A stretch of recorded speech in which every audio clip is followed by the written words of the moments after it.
এক ভক্ত অনেক কষ্ট করে দূরদেশ থেকে সরু সুগন্ধি চাল আনিয়েছেন এবং একজন ভক্তিমতী মহিলাকে দিয়ে সেই চালের ভালো পিঠে তৈরি করিয়েছেন মাকে খাওয়ানোর জন্য। সেই পিঠে নিয়ে যখন জয়রামবাটি রওনা হচ্ছেন তখন বিকেল হয়েছে। রওনা হওয়ার মুখে জনৈক ব্রাহ্মণ ভক্ত তাকে মনে করিয়ে দিলেন মা ব্রাহ্মণের বিধবা, রাতে চালের জিনিস তিনি মুখে দেবেন না। ভক্তটির মাথায় আকাশ ভেঙে পড়ল। সত্যিই তো, এ কথা তো তার আগে মনে হয়নি। এত পরিশ্রম, এত আশা, সব বুঝি বৃথা গেল। যাই হোক, তিনি ঠিক করলেন মায়ের উদ্দেশ্যে তৈরি জিনিস মায়ের পায়ে নিয়ে গিয়ে নিবেদন করবেন। গ্রহণ করতে হয় তিনিই করবেন, ফেলতে হয় তিনিই ফেলবেন। জয়রামবাটি যখন পৌঁছলেন তখন সন্ধে।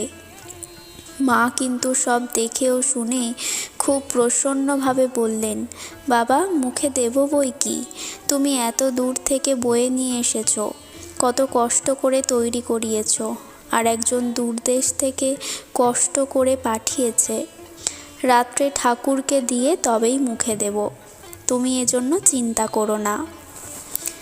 উপস্থিত একজন সন্তানকে লক্ষ্য করে মা হাসি মুখে বললেন, ছেলেদের জন্য আমার কোনো নিয়মকানুন ঠিক থাকে না। অনুরূপ আরেকটি ক্ষেত্রে মা একবার বলেছিলেন, ছেলেদের কল্যাণের জন্য আমি সব করতে পারি।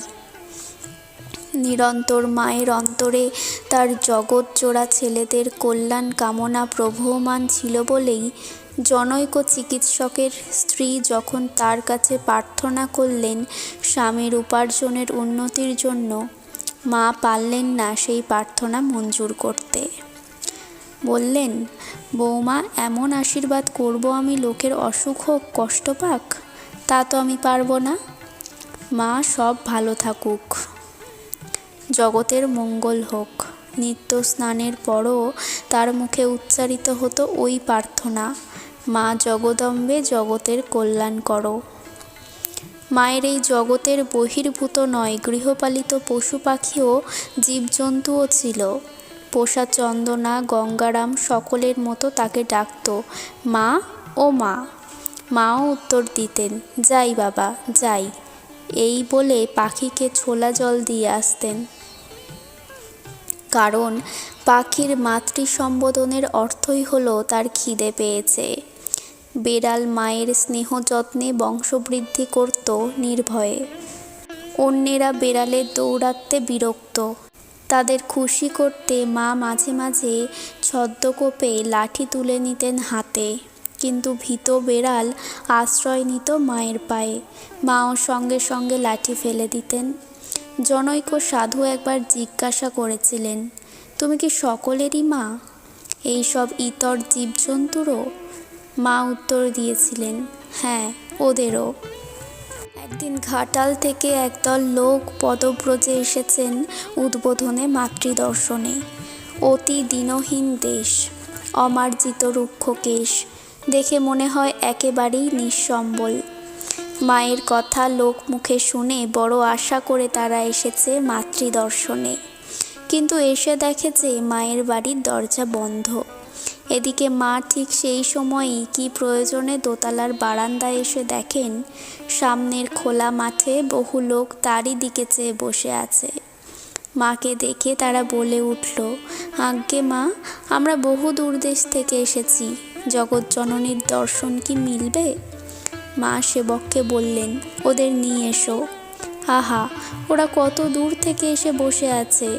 সেবকটি সংকুচিত চিত্তে বললেন, মা, ওরা যে এক পঙ্গপাল আর ভারী নোংরা, আপনি ভেতরে আসতে বলছেন? ব্যথিত হয়ে মা বললেন, পৃথিবীর সবাইকে আমি দেখা দিচ্ছি, আর কত কষ্ট করে ওরা এসেছে, ওদের দেখা দেব না? নিয়ে এসো ওদের। বাইরে নোংরা হলে কি হবে বাবা, ওদের ভেতরটা পরিষ্কার। লোকগুলি ভিতরে এলো। মায়ের অনাস্বাদিত পূর্ব স্নেহের মাধুর্য অন্তরে অন্তরে অনুভব করে তাদের শ্রান্ত ধূলিমলিন মুখগুলি আনন্দে উজ্জ্বল হয়ে উঠল। সেদিন ঠাকুরের ভোগের জন্য একজন ভক্ত প্রচুর পান্তুয়া ও সিঙাড়া পাঠিয়েছিলেন। ঠাকুরকে নিবেদন করে মা সেই সব তাদের মধ্যে বিলিয়ে দিলেন। মায়ের স্নেহ করুণার স্পর্শ পেয়ে সেই দরিদ্র নিঃস্ব সন্তানরা মর্মে মর্মে অনুভব করল, ইনি সত্যিই দীনদুঃখীর মা, তাদের করুণাময়ী জননী। আর একদিনের চিত্র। জয়রামবাটিতে মায়ের বাড়ি।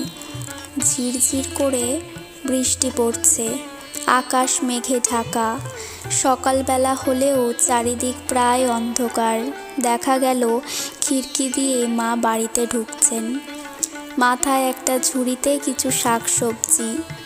কয়েকজন ভক্ত এসেছেন বাড়িতে, তাদের জন্য মা স্বয়ং গ্রাম থেকে সবজি সংগ্রহ করে মাথায় বয়ে নিয়ে আসছেন।